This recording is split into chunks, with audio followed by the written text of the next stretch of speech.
Most people think that foreign aid is the biggest item on the federal budget. In fact, it's undetectable.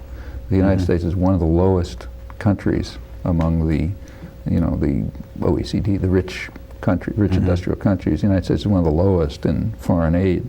And what's called foreign aid is in fact is mostly a kind of export promotion. Right. So aid means, in fact, that's why the aid does not go primarily to the poorer, the needier countries, because they're not good consumers.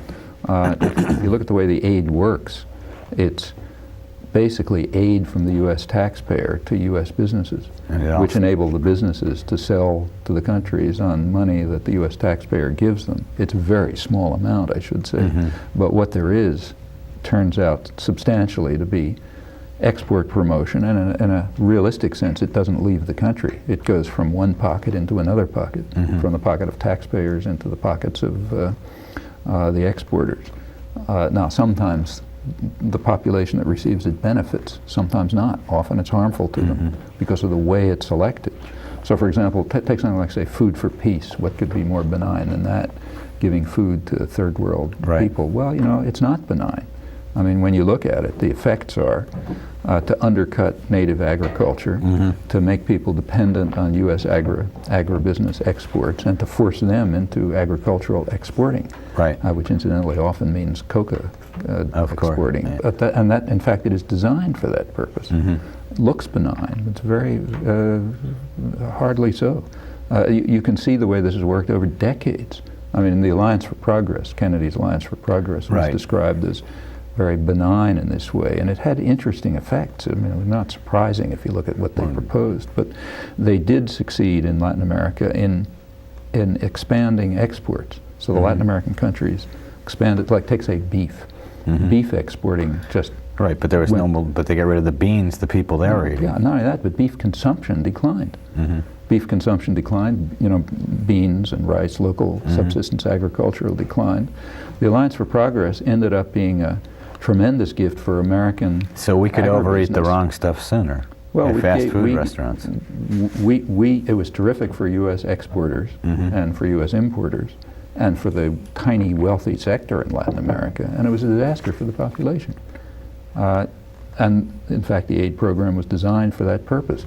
There's an illusion here that the rich countries give aid to the poor countries. It's quite the other way around. When in fact it's an elaborate ruse through which they actually bill people for stealing their natural resources. Yeah, not only that, and in fact, if you look at the actual capital flows, in the last 10 years, the flow of capital from the south to the north, from the poor countries to the rich countries, is about the equivalent of 6 Marshall Plans. That's something like $500 billion. And even if you look at the U.S. and Mexico, it's probable that Mexico subsidizes the U.S. rather than conversely.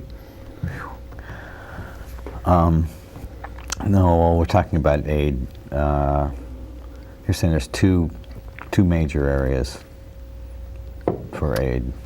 Well, if you look at the very small amount of what we call aid, which is mostly not aid, the biggest chunk of it by far goes to 2 Middle East countries, Israel and Egypt, which get roughly the same amount, except remember Egypt has 10 times the population, so it means Israel gets much more per capita. And Israel per capita gets aid beyond. It's just off the chart. There's nothing like it in world affairs. Egypt gets a lot, and then Turkey is the next recipient, all Middle East countries. And then another new block of aid that's picking up now, so-called aid, is Russia and parts of Eastern Europe. The purposes of these are not the poorest areas of the world by any means. They're not giving aid because people need it. Eastern Europe, in fact, by third world standards, is quite well off. It used to be part of the third world pre-1917, but it sort of pulled out of it. And in fact, what we're trying to do with the aid is return them to a third world status. We want them to be the kind of country where we can use we have access to their resources.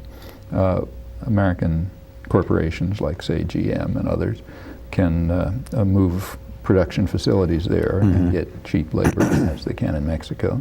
And we want them to, when we say we want them to open their markets and accept capitalist reforms, that's exactly what it means. It means turning them, returning them, because that's what they were, to a kind of third world service area. The Western countries, the rich Western countries, they don't accept these capitalist reforms. Like, we don't have them, and England doesn't have them, and Germany doesn't have them, and Japan doesn't have them, but we want the third world to have them, because then they'll be able to provide serve their role, sort of sources of raw materials, and resources, and cheap labor, and so on and so forth.